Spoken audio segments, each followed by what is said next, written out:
할렐루야. 아멘. 지난 한 주간도 하나님의 은혜가 여러분들의 삶을 이끄셨을 줄로 믿습니다. 여러분 뉴스를 보면요, 제가 언제 한번 봤는데요, 이 영상 유튜브에 짧게 나오더라고요. 터널 안에서 차가 화재가 났습니다. 그런데 그 화재를 그냥 보고선 갈 수도 있잖아요. 왜냐하면 차가 터질 수 있으니까. 그런데 굳이 가서 거기서 어떻게 해요? 화재를 진압하는 그런 모습을 보았습니다. 나중에 보니까 그 사람이 소방관이었다고 하더라고요. 뭐 휴가인가 뭔가 있는데 지나가다 그걸 보면서 그렇게 했다는 얘기를 들었습니다. 또 어떤 사람은 운전을 하다가 계속적으로 중앙분리대로에 부딪히는 거예요, 차가. 그래서 아마 운전자에게 뭔 큰일이 벌어졌나 보다, 그런 생각이 들어서 어떻게 하죠? 자신의 차를 가지고 그 앞에 가로막아서 자신의 차가 상하게 되지만은 그럼에도 불구하고, 그리고 운전자를 또 구해내고 또 심폐소생술을 하고 뭐 그런 일들도 있게 되는 것을 보게 됩니다. 또 어떤 경우는 건물에 화재가 났어요. 그런데 그 연기를 그러니까 올라오는 걸 보고 자신만 피하는 게 아니라 모든 집마다 두드리면서 불이 났다고 빨리 피해야 된다고 그렇게 외치고 사람들 구했던 그 사람의 얘기를 우리가 들은 적도 있습니다. 사실 이런 사람들을 우리가 그렇게 미담으로 또 그런 사람들 의인이라고 얘기하는 이유는 자신뿐만 아니라 다른 사람을 위해서 애쓰고 수고했기 때문이라고 하는 것입니다. 그러나 또 다른 면에서 여러분, 우리가 6월이나 8월에 마음이 사실은 엄숙해지는 이유가 무엇입니까?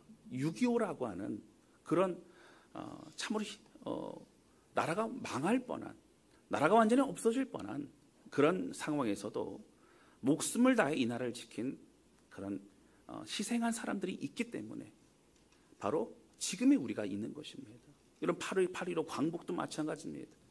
이 나라를 위해 독립운동한 많은 분들이 그 숭고한 희생이 있었기 때문에 지금 우리가 있을 수 있는 것이죠. 여러분, 그 사람들의 이름을 우리는 낱낱이 기억하지는 못합니다. 그러나 그들이 결국 자신의 것을 다 내어주고 자신의 생명을 희생했기 때문에 지금 우리가 이렇게 살고 있다라고 하는 것입니다. 여러분, 우리가 우리 인생 속에서도요, 다른 사람들을 살리고 세우는 사람들이 많이 있죠.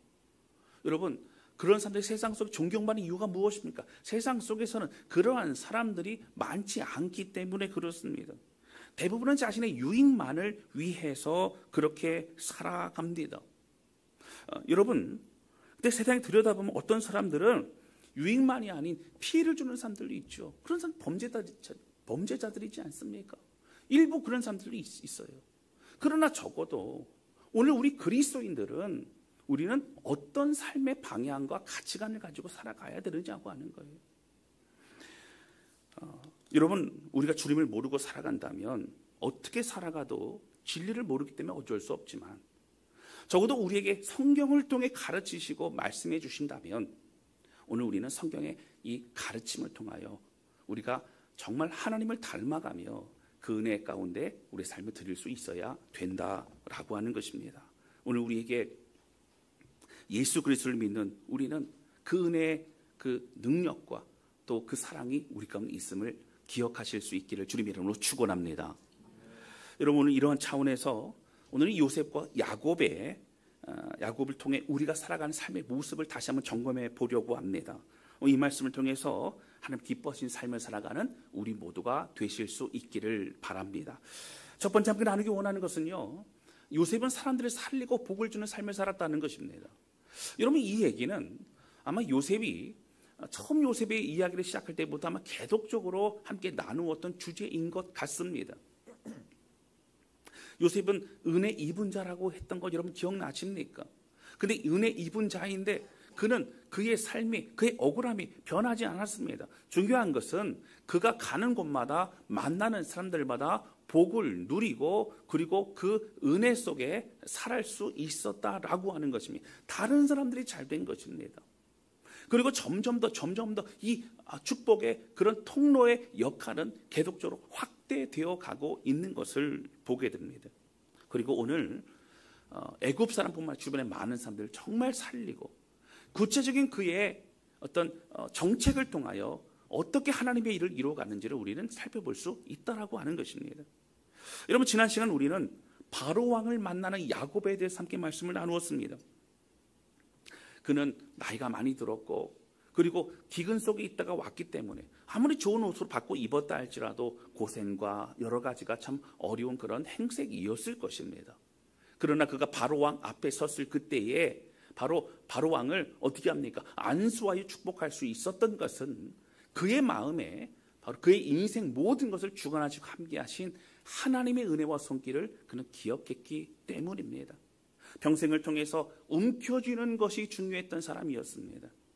그는 축복마저도 나에게 축복을 달라고, 내가 축복을 속여서라도 축복을 받아야 된다고 생각했던 그가 나는 축복의 사람이라 생각하고 그 축복을 나누어주고 축복할 수 있는 사람이 되어졌다라고 하는 것이죠. 그의 마음에 만군의 여호와의 하나님의 이름이 가득했던 것이고, 그는 이제 자신감 또 감사하는 마음으로 그렇게 나누어 줄 수 있었습니다. 그리고 그런 이 모습을 통해 우리가 정말 축복의 사람이라는 것을 우리는 잊지 말아야 합니다. 여러분, 우리의 형편으로 우리의 존재의 가치가 결정되지 않습니다. 여러분, 하나님이 우리를 살리기 위해 예수 그리스도를 죽이시기까지 우리를 그렇게 살리신 정말 예수님의 그 생명 값어치가 있는 존재가 우리라는 걸 기억하면서 오늘 다른 사람에게도 우리에게 주신 은혜와 생명을 나누어 줄 수 있는 그러한 저와 여러분 우리 모두가 되시기를 주님의 이름으로 축원합니다.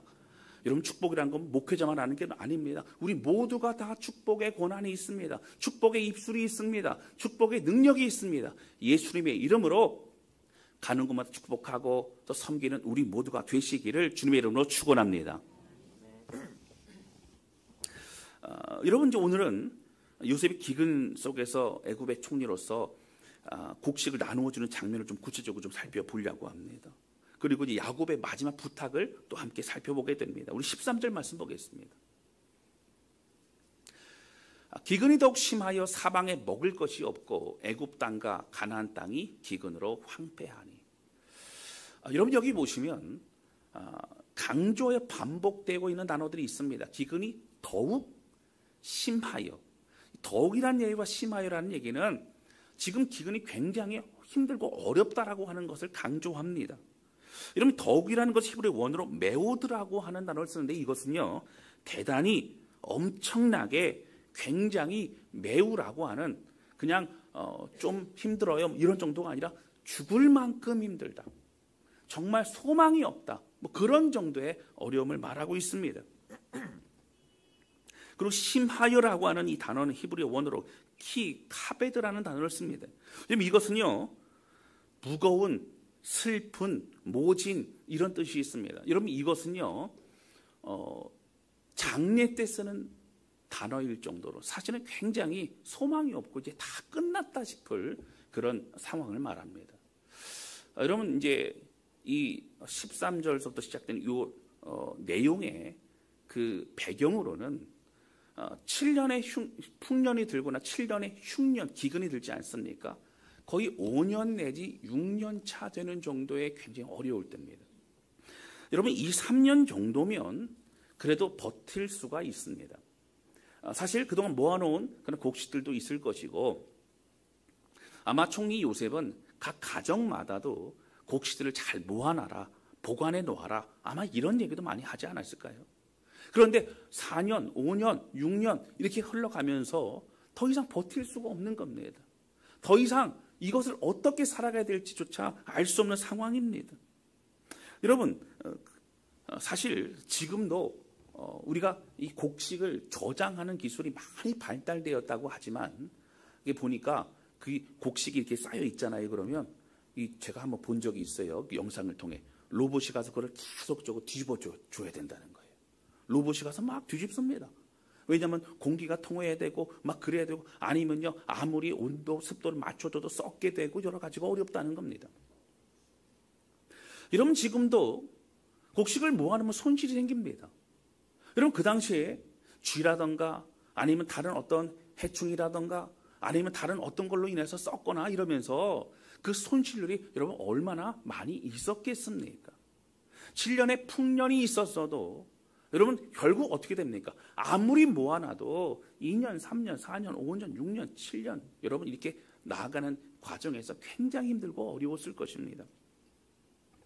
여러분 이러한 상황 속에서 요셉은 이 7년 동안의 기간을 잘 넘겨야만 했습니다. 그에게 주신 하나님의 지혜로 이것을 어떻게 해야만 될까라는 것이 가장 큰 고민이었을 거예요. 여러분 사실 오늘 본문의 말씀을 보시면 사실 묵상하고 이렇게 보다 보면 조금 은혜가 안 됩니다. 여러분 좀 오해하게 됩니다. 제가 뭐 오해라고 단어를 좀 먼저 말씀을 드렸지만 요셉이 왜 그럴까? 요셉이 좀 더 멋지고 더 좀 베풀고 하면 좋지 않을까라는 생각이 드는 것은 여러분 그 곡식을 줄 때요 그 힘든 시기에 돈을 받고 줍니다. 곡식값이 굉장히 비쌌을 겁니다. 그 어느 정도였냐면 모든 가나안 땅과 애굽 땅에 돈이 어디로 들어갔다고요? 바로 왕에게 다 들어갈 정도로 돈이 유통되는 돈이 없어질 정도로 그렇게 돈이 몰려들었다고 하는 것입니다.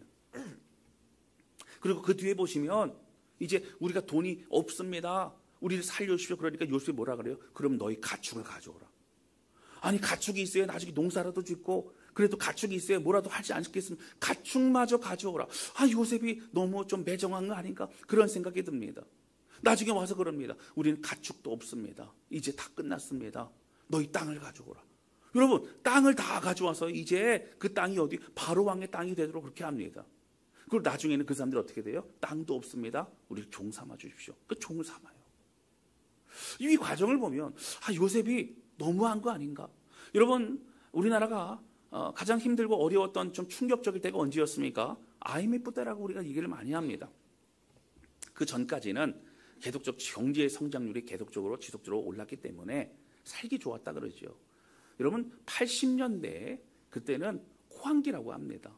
많은 사람들이 그래도 가족이 외식을 하기 시작을 하고 풍성했죠.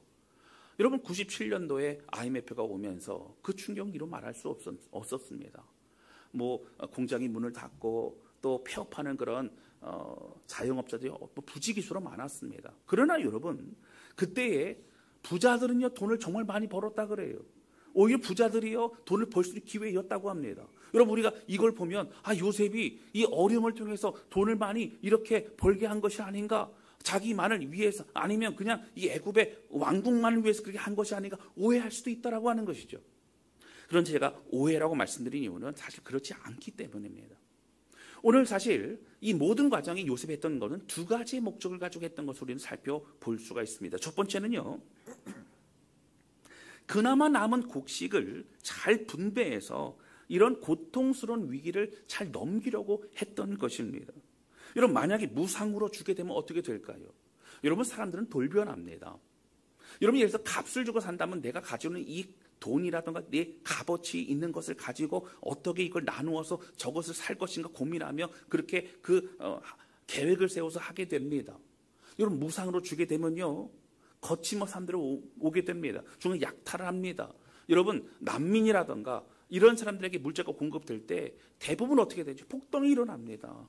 더 많으면 더 왜냐하면 저것은 누구라도 가지고 갈 수 있는 것이기 때문에 내가 더 가져가겠다는 마음을 가지고 사람들이 더 몰려들게 되고 질서 유지가 될 수가 없다라고 하는 거예요. 그나마 있던 곡식도 남은 2년 동안을 버틸 수 없을 정도로 아마 애굽 백성들의 소요가 일어난다면 여러분 거침없이 나라는 굉장히 어려워졌을 것입니다. 여러분 어떻게 합니까? 돈을 받고 내어줍니다. 그 있는 것을 또 아껴 씁니다. 아껴 먹습니다. 그리고 또 가지러 옵니다. 이런 과정들을 계속적으로 요셉은 하게 되어졌다라고 하는 것입니다. 그런데 여러분, 근데 우리가 풀리지 않는 한 가지 조금 답답함이 있죠. 그러면 너무 좀 싸게 주면 되지. 왜 그렇게 모든 걸 다 가지고 갑니까? 여러분 17절 말씀을 좀 살펴볼까요? 자, 17절 같이 읽겠습니다. 시작. 그들이 그들의 가축을 요셉에게 끌어오는지라 요셉이 그 말과 양떼와 소떼와 나귀를 받고 그들에게 먹을 것을 주되 곧 그 모든 가축과 바꾸어서 그해 동안에 먹을 것을 그들에게 주니라. 아멘. 자, 여러분 여기 보시면 이제 돈은 다 썼습니다. 돈은 없습니다. 그러니까 뭐를 가져오라 했어요? 가축을 가져오라. 자, 가축을 가져왔는데요. 여러분 각 집마다 가지고 있는 가축, 남은 가축들이 아마 다 달랐을 것이라고 생각이 듭니다. 자, 어떤 집은 잘 들으셔야 돼요. 양 10마리가 있습니다. 자, 어떤 집은 소가 5마리 있습니다. 여러분, 어떤 것이 더 비싸고 더 값어치가 있죠? 어떻게 아세요? 예, 소가 더 값어치가 있습니다. 양 10마리보다 소 1마리가 값어치가 더 있을 것입니다. 여기 말씀에 보면요, 뭐라고 나오냐면 그들에게 먹을 것을 주되 곧 그 모든 가축과 바꾸어서 그해 동안에 먹을 것을 그들에게 주니라. 여러분, 요셉은요, 얼마큼 이상 가져와야 되고 받은 만큼 거기 헤아려서 몇 대를 주고 몇 가만을 주고 한 것이 아니라 어떤 것을 가지고 왔던지 그들이 1년 동안 먹고 살 수 있을 만한 것을 다 주었다라고 하는 거예요. 여러분, 이 얘기는 뭐예요? 돈을 모으려는 목적인가요? 아니면 살려는 목적일까요? 살려는 목적이라고 하는 거예요. 여러분, 우리가 제가 볼 때 닭은 남지 않았을 거예요. 닭은 당장 잡아먹었을 것 같지만 어떤 집이 닭을 5마리 가져왔어도요, 그 닭을 받고 나서 어떻게 해요? 아마 쌀 5가마니 줬을 거예요. 소를 가져가다 아마 그렇게 했을 거예요. 어쨌든 이 어려움을 극복해라. 살 수 있을 만큼. 여러분, 아주 넉넉하지는 않았을 거예요. 아껴 먹어야 될 거예요. 하지만 그들에게 필요한 것을 요셉은 지혜롭게 그렇게 줄 수 있었다라고 하는 겁니다. 그럼 또 어떤 사람은 이런 질문들을 할 수 있겠죠. 여러분, 우리가 고민을 많이 해봐야 됩니다. 그러면 가축을 왜 달라 그럽니까? 가축은 그래도 받지 않고 다른 걸로 하면, 여러분, 농사를 다시 지으려면 가축 필요하지 않습니까? 뭔가를 다시 말이나 나귀도 마찬가지입니다. 물건을 옮긴다거나 뭐를 하더라도 좀 가축이 필요하지 않습니까? 여러분, 이런 겁니다. 6년째 되는 기근이 되면서 여러분, 그나마 풀도 없는 거예요. 먹일 수가 없습니다. 여러분, 그대로 두었다가는 이 남은 가축들이 어떻게 될까요? 잡아 먹히거나 아니면 죽게 될 것입니다. 여러분, 만약에 7년이 지난 이후에 이제 기근이 다 끝났으니까 회복을 하자, 우리 농사를 짓자, 그동안에 이제 물류와 유통과 이걸 회복시키자라고 했을 그때에 가축이 다 없다면 여러분, 어떻게 될까요? 모든 게 다 무너져 버린다고 하는 거예요. 그래서 성경학자들은 이것을 뭘로 바라봅니까? 나중에 보면 여러분, 깨닫 우리가 알게 되죠. 가축을요, 국가에서 다 관리를 하는 겁니다. 자, 그러면 여러분, 한 가지가 기억나는 것이 있습니다. 자, 바로의 가축들을 누가 관리하고 있었죠? 맞습니다. 여러분, 요셉의 형제들이 관리했죠. 요셉은 알고 있는 거예요. 요셉의 형제들이 또 애굽 사람들 통해서라도 어떻게 해서든 사람들 더 끌어모아서라도 그 모든 걸 잘 관리할 수 있을 것이라고 하는 것을 생각했다라고 하는 거예요. 요셉이 왜 가축들을 가져오라고 했을까요? 나중에 회복되어질 때에 국가가 안정적으로 이루어질 수 있도록, 운영될 수 있도록 지금 돕고 멀리 내다보고 있는 것이라고 하는 겁니다. 아마 적어도 이 전체 가축의 마리수와 또 이 풀들과 여러 가지를 보면서 잘 조절해서 그렇게 어려움들을 극복하고 있었을 것이라고 생각이 듭니다. 여러분, 그런데요, 자, 이런 모든 과정 속에서 여러분 어떻게 하죠? 그리고 이제는 종자를 나누어 주면서 농사를 지을 수 있도록 그렇게 하고 있는 것을 보게 됩니다. 여러분, 요셉의 목적은 뭐였어요? 사람들을 살리는 것이었습니다. 요셉의 목적은 사람들이 이 어려움을 잘 극복해 나가게 하는 것이었다라고 하는 것입니다. 자, 그러면 두 번째, 요셉이 왜 어떤 이런 행동을 할까요? 두 번째는 바로 왕을 중심으로 한 왕권 중심의 그러한 나라로 재편하고자 하는 마음이 있었습니다. 여러분, 요셉이 총리가 될 수 있었던 이유는 여러분 무엇이었다고 제가 말씀드렸죠? 역사적으로 볼 때 힉소스 왕조가 그 당시에 애굽의 왕조였기 때문이라고 말씀드렸어요. 힉소스 왕조는 애굽 사람들이 아닙니다. 이방인이었습니다. 그래서 술 맡은 관원, 떡 맡은 관원이 말 한 번 잘못했다가 갑자기 옥에 갇히기도 하고 의심을 사기도 하고 했던 이유는 그 당시 왕궁에 있는 왕들과 왕족들은 사실 누구도 믿을 수가 없는 그런 상황이었습니다. 애굽의 사람들이 쿠데타를 일으키거나 애굽의 사람들이 어떤 다른 얘기를 하거나 하면 어떻게 돼요? 그 두려운 마음 가운데 사실은 안정되지 않았기 때문에 너무너무 힘든 겁니다. 여러분, 또 이스라엘 백성들이 고센 땅에서 거기서 잘 정착하고 그리고 아이들을 많이 낳고 민족으로 더 커 나갈 수 있었던 이유도 사실은 힉소스 왕족 그 아래에 있었기 때문에, 요셉의 돌봄이 있었기 때문에 가능했더라라고 하는 것입니다. 여러분, 요셉은 어떻게 했어요? 그 지방 영주들이나 다른 사람들 갖고 있었던 물질, 땅, 그리고 사병, 이 모든 것들을 다 무너뜨리고 바로 왕 중심으로 한 이런 권력 구조를 다시 재편하게 됩니다. 이 과정에서 어떻게 돼요? 이 왕궁에 돈이 가득 차게 만들고, 이 땅이 국가의 소유가 되게 만들고, 그러면서 안정된 나라로 그렇게 만들어 가고 있는 것을 볼 수 있다라고 하는 거예요. 뭐 지금과는 뭐 사실은 다른 그런 왕국 아닙니까? 이걸 통해서 오히려 이스라엘 민족이 안정적으로 그렇게 민족으로 숫자가 많아질 수 있는 그런 상황을 요셉은 만들고 있었던 것입니다. 여러분, 이 역할은 누구의 역할이에요? 요셉이 해야 될 역할이었습니다. 요셉이 최선을 다하고 요셉이 총리로서 해야 될 그 역할을 최선을 다해서 성실하게 감당하고 있는 것을 보게 됩니다. 자신을 믿어주고 자신을 등용해준 바로 그 바로왕을 위해 최선을 다하고 있는 것입니다. 여러분, 요셉은 자신이 맡은 자에 최선을 다하면서 성실되고도 진실된 사람이었습니다. 여러분, 14절에 보면 이런 말씀이 있어요. 우리 큰 소리를 같이 읽겠습니다. 시작. 요셉이 곡식을 팔아 애굽 땅과 가나안 땅에 있는 돈을 모두 거두어들이고 그 돈을 바로의 궁으로 가져가니. 아멘. 그럼 여기서 중요한 거는요, 돈을 어떻게 해요? 모두 거두어들이고. 그러니까 어느 정도였냐면요, 시중에 유통되는 돈이 없을 정도로 돈을 다 거두어들일 정도로 그렇게 돈을 다 누구에게도 가져갔어요? 바로의 궁으로 가져갔어요. 자, 여러분, 우리가 영화를 보거나 뭘 보거나 이제 큰 돈을 만지거나 뭘 하게 되면 거기에 뭐가 생겨요? 콩고물이라는 게 생깁니다. 그렇죠? 콩고물이 생기면 그 콩고물만으로도 뭔가 뭐 많이 그렇게 있는 사람도 있죠. 그럼 결국은요, 이 콩고물은 결국 다 드러납니다. 그렇게 어떻게 돼요? 그래서 결국 뭐 어림이 되고 그리고 뭐 감회같이 이런 일 많이 있지 않습니까? 그러나 요셉은 어떻게 했어요? 이 모든 돈을 바로의 왕국에 다 가져갔어요. 여러분, 요셉은 정직한 사람입니다. 요셉은 최선을 다한 사람입니다.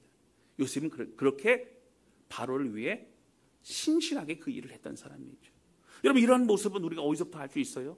보디발 장군의 집에서부터, 그리고 감옥에 갇혔을 그때에도 요셉은 그 모든 감옥에 갇힌 사람들을 관리하는 사람으로 등용이 될 정도로 믿고 관리할 수 있는 사람이었다고 하는 겁니다. 여러분, 바로 제가 전에도 말씀드렸어요. 바세바가 아니죠. 보디발 장군의 집에서 그렇게 일을 하다가 뭐 그 다른 사람들로부터 뭐 돈을 훔쳐갔어요. 아니면 뭐 뭔 일이 있어요. 막 이렇게 그런 모함을 당하지 않았습니까? 당한 일이 분명히 있었을 겁니다. 시기하는 마음이 있었을 거예요. 그러나 나중에 지나고 보면 누가 맞아요? 요셉이 맞겠죠. 그것을 보면서 결국 보디발 장군은 정말 믿을 사람이구나라는 걸 생각했을 거예요. 여러분, 직장생활도 마찬가지입니다. 작은 거에 성실하면요, 결국 그 사람은 인정받게 된다라고 하는 것이죠. 작은 것에 우리가 하나님 앞에서 모든 일을 감당해야 됩니다. 여러분, 그렇게 모든 일을 최선을 다하고 사람을 살리고 그리고 왕궁에서 해야 될 일을 그렇게 모든 것을 성실하게 감당해 준 사람이 바로 요셉이었다고 하는 것을 알 수 있습니다. 여러분, 7년이 지나니까 어떻게 돼요? 종자를 나누어 줍니다. 그리고 그 사람들이 땅에 씨를 뿌리게 하죠. 여러분, 24절 말씀 볼까요? 우리 중요한데요. 같이 읽겠습니다. 시작.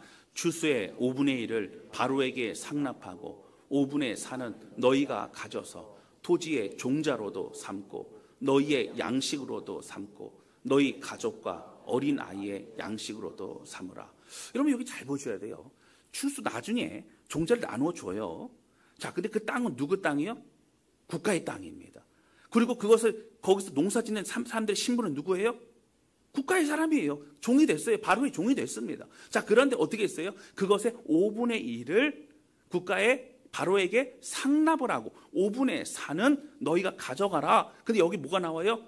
토지의 종자도로 삼는데 너희 양식으로도 삼고 가족과도 어린아이의 양식 삼으라. 여러분, 이 어린아이도 주고 너 누구도 주고 누구도 같이 잘 먹고 하라는 얘기는 어떻다는 얘기예요? 풍성하다는 얘기예요. 땅도 내 것이 아니고 내 신분도 그렇다면 여러분 적어도 2분의 1을 절반을 국가에 상납해야 되는 것이 여러분 당시의 법이었어요. 관례였습니다.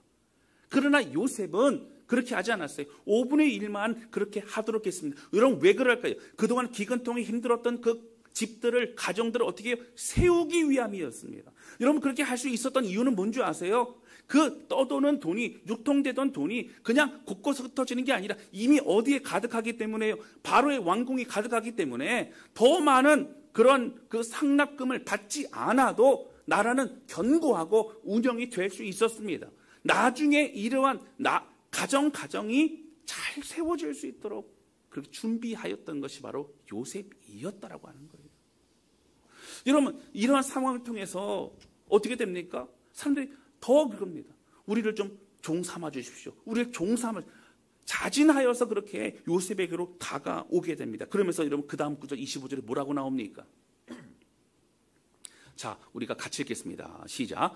그들이 이르되 주께서 우리를 살리셨사오니 우리가 주께 은혜를 입고 바로의 종이 되겠나이다. 아멘. 여러분 여기서 주께서 우리를 여기서 말하는 주가 누구죠? 요셉입니다. 요셉. 사람이 찾아오 얘기하는 거예요. 주께서 우리를 살리셨사오니. 여러분 사람들 다 안다는 거예요. 힘들고 어려울 때에 요셉 총리 당신이 우리를 살리신 겁니다. 그러니까 이제 우리 은혜를 입었습니다. 그리고 제가 보니 다른 것보다 이제 종이 돼서 주어진 땅에서 열심히 농사짓고 5분의 1을 상납하고 나머지는 우리가 갖고 먹고 사는 것이 더 좋은 그런 상황입니다. 우리 좀 받아주십시오라고 믿고 오히려 그렇게 요청하고 있는 것을 볼 수 있다라고 하는 거예요.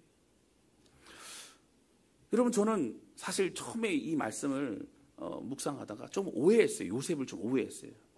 그리고 제가 우리 요셉 형님한테 미안하다고 제가 했습니다. 그리고 깊이 보니까 여러분 어떻게 해요?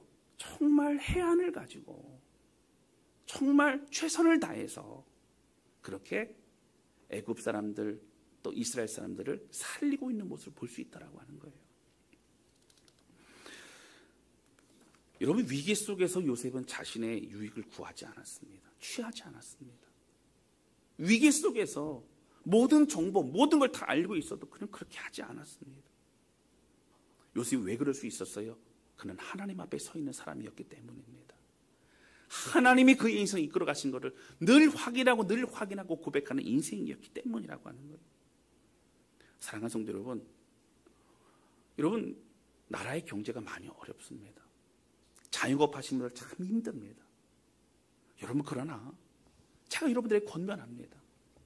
오늘 우리가 직장생활하고 우리가 사업을 하고 우리가 뭘 한다 할지라도 우리가 먹고 사는 것만을 위해서 우리가 하지 말고 내가 만나는 사람들, 내가 하는 일을 위해서 사람을 살리고 그리고 도와주고 그리고 세워나갈 수 있는 그런 일들을 그런 마음을 가지고 감당할 수 있는 그러한 저와 여러분 우리 모두가 되실 수 있기를 주님의 이름으로 축원합니다.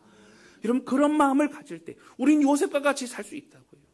하나님이 우리에게 말씀하시고 칭찬할 뿐만 아니라 오늘 여기 있는 것처럼 당신이 우리를 살렸으니 당신이 우리를 도와줬으니 당신이 우리에게 힘을 줬으니 이런 얘기를 들을 수 있는 그런 인생이 될 수 있다라고 하는 것입니다.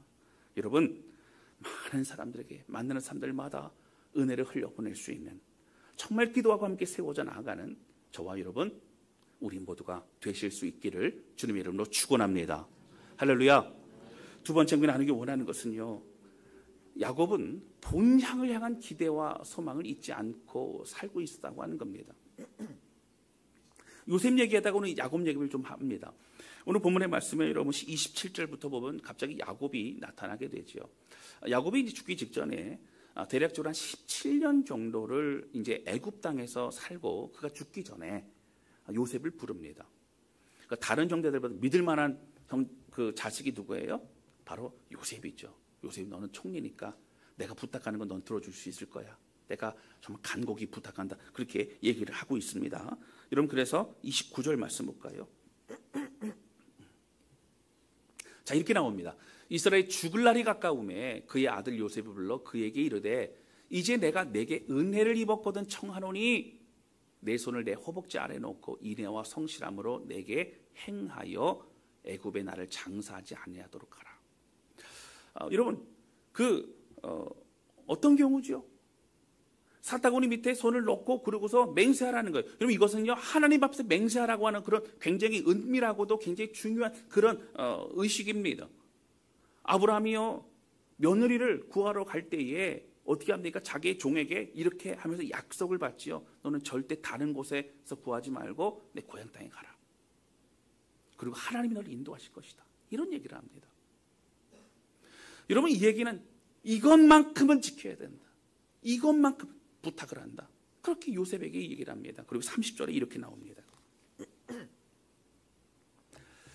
내가 조상들과 함께 눕거든 너는 나를 애굽에서 메어다가 조상의 묘지에 장사하라. 요셉이 이르되 내가 아버지의 말씀대로 행하리이다. 여러분 가나안 땅에 있는 막벨라 굴이라고 하는 것은 여러분 사실 그냥 초라합니다. 거기 막벨라 밭을 사고 이제 굴에다가 장사를 이렇게 하지 않습니까? 그러니까 거기다가 시신을 갖다 놓으면 이제 썩어서 없어지고 또 그 시신을 갖다 오고 거기다 다 이제 그 가족묘예요. 가족묘입니다. 17년의 기간을 살았죠. 여러분 한 곳에서 오래 있게 되면 고향 땅이 아니더라도 그곳에 정을 붙이고 살게 됩니다. 제가 베트남에 한 5년 정도 있었고요.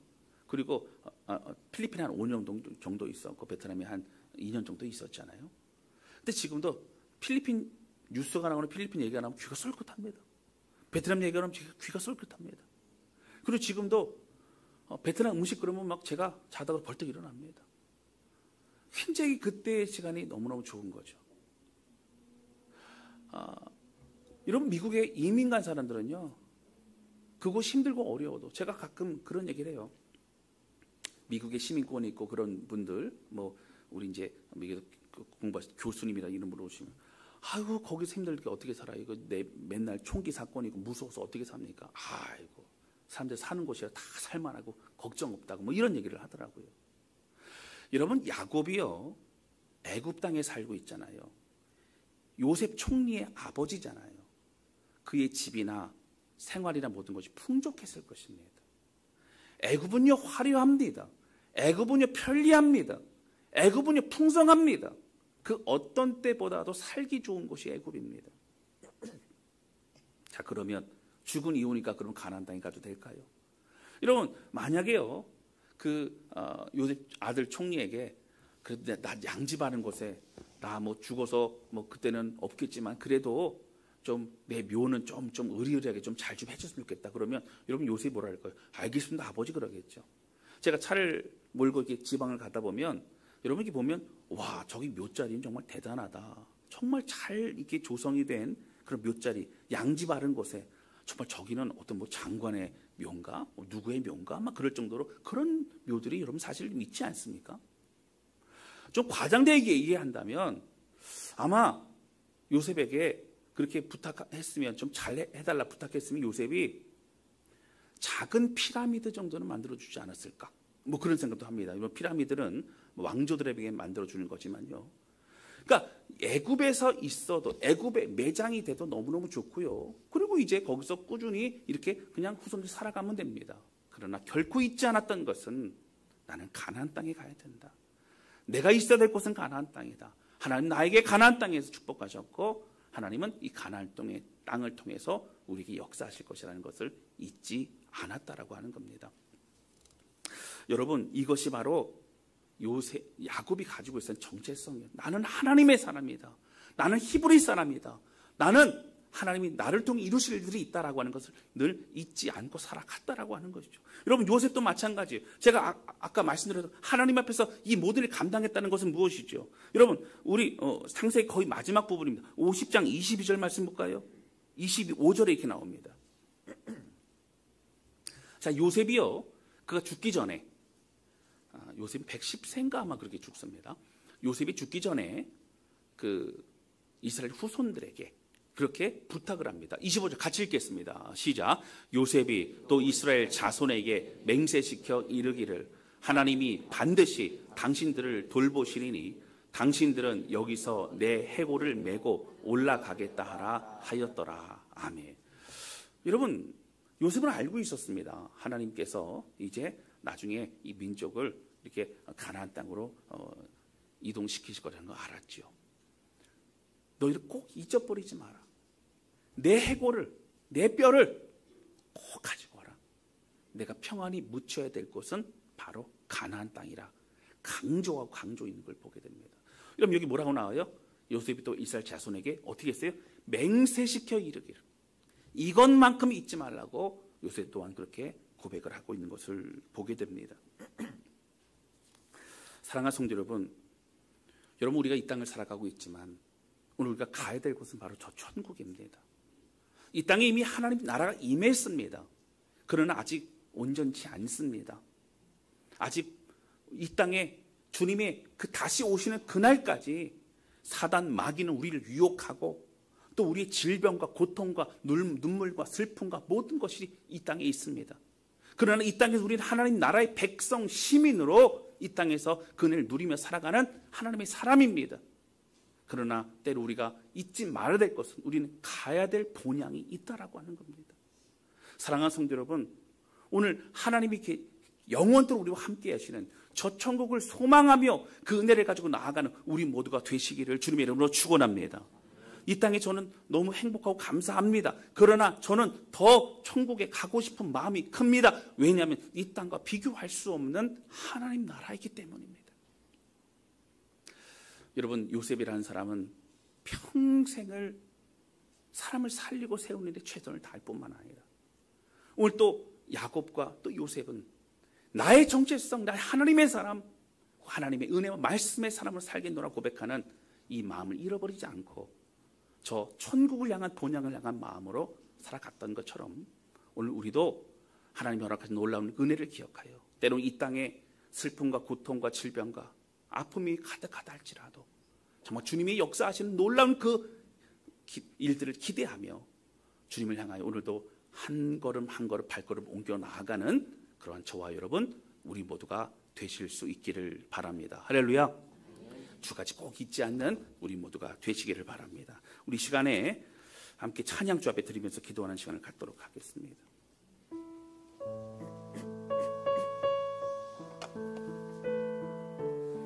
여러분, 우리는 다 순례자입니다. 여러분, 순례자는 어떤 사람이에요?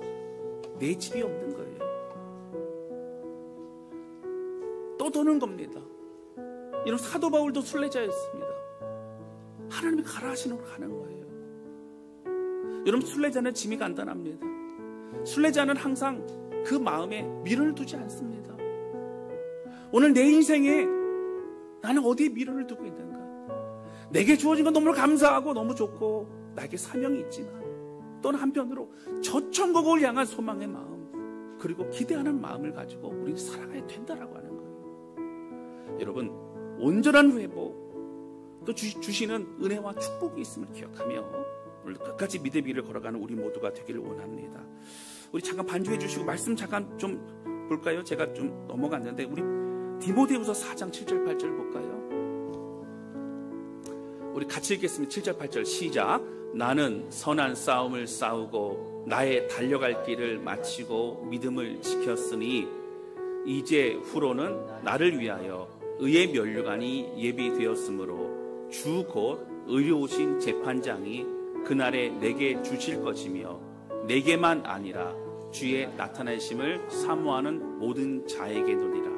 아멘. 여러분, 사도 바울뿐만 아니라 주의 나타나심을 사모하는 모든 자에게 의의 면류관을 주실 주님을 바라보며 오늘 끝까지 믿음의 길을 걸어가는 우리 모두가 되시길 원합니다. 우리 찬양 주 앞에 고백하며 나아가도록 하겠습니다.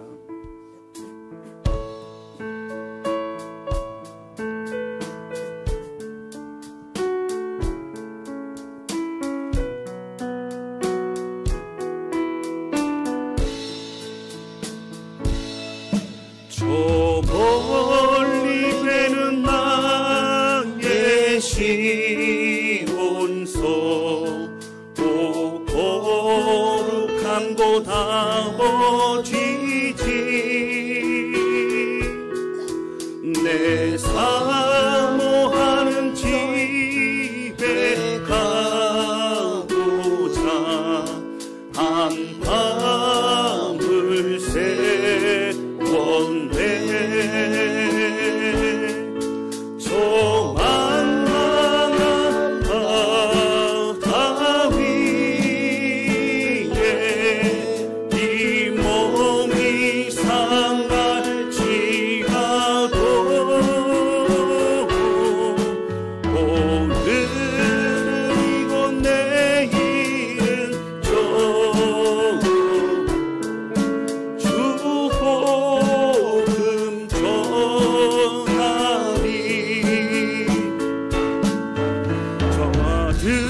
기도하기 원합니다. 기도할 때 하나님 아버지, 하나님 우리의 마음을 아시고 인도하시는 주님, 평생 살아갈 때에 후회되지 않는 삶을 살게 하여 주시고, 오늘 주신 말씀처럼 하나님 무엇을 하든지 사람을 살리고 세우고 격려하며 하나님 믿음의 길을 걸어가기를 원합니다. 하나님 예수 그리스도의 사람이라는 정체에서 잃어버리지 않기를 원합니다. 하나님 오늘 우리의 마음에 하나님으로 가득 채워주시고, 하나님 저 천국 본향을 향한 믿음과 소망을 가지고 끝까지 주의 길을 가게 하여 주옵소서. 간절한 마음으로 주신 말씀 기억하며 저 앞에 기도하기 원합니다. 다 같이 저 앞에 기도하시겠습니다. 오 하나님 아버지, 고백하니 기도합니다. 우리와 함께 주님을 찬양합니다. 하나님 야곱의 인생 그 마지막이 아름다웠던 것처럼, 요셉의 인생 그 마지막이 더 아름다웠던 것처럼 오늘 우리도 마지막이 더 아름다운 하나님의 사람이 되기를 원합니다. 하나님 끝까지 믿음을 가지고 나아가며 하나님 정체성을 잃어버리지 않으며 축복의 통로가 되고 또 다른 사람들을 은혜가 세울 수 있는 우리 모두가 되기를 원합니다. 하나님 아버지 함께 해주셔서 오늘 우리의 모든 삶을 하시는 인도하시는 주님, 하나님 모든 걸 축복하여 주시고 오늘 주신 말씀을 기억하 믿음 안에 설 수 있도록 역사해 주시기를 원합니다. 고백하오니 순례자의 삶을 살아갈 때 외롭지 않도록 하여 주시고 손길을 쓰고 수고하는 모든 지역에서 축복하여 주시며 하나님 우리를 통해 이루실 일들을 기대하며 오늘도 믿음의 길을 걸어갈 수 있도록 붙잡아 주시옵소서.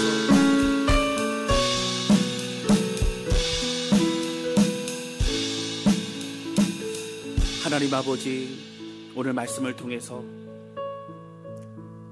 가장 힘들고 어려웠던 7년의 기간을 정말 지혜롭게 넘기게 했던 요셉의 모습, 그리고 무엇을 하든지 정말 해안을 가지고 최선을 다하여 사람을 살리는 목적으로 그렇게 했던 요셉의 모습을 보게 됩니다.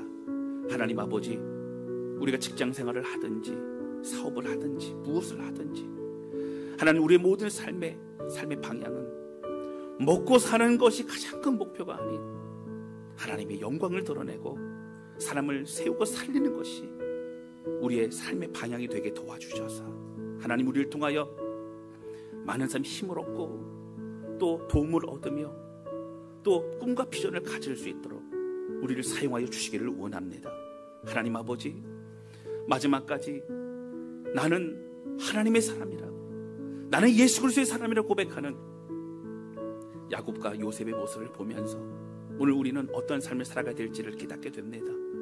하나님 본향을 잊지 않도록 하여 주시고 영원토록 주님과 함께할 그날을 기억하며 오늘 이곳에 수고와 애쓰고 또 헌신하는 때 눈물을 흘리는 모든 시간들이 하나님 다 기억하시는 걸 기억하며 오늘 최선을 다하여 영을 살리고 또 섬기는 일에 우리의 마음을 다하는 모든 성도들 되게 하여 주옵소서.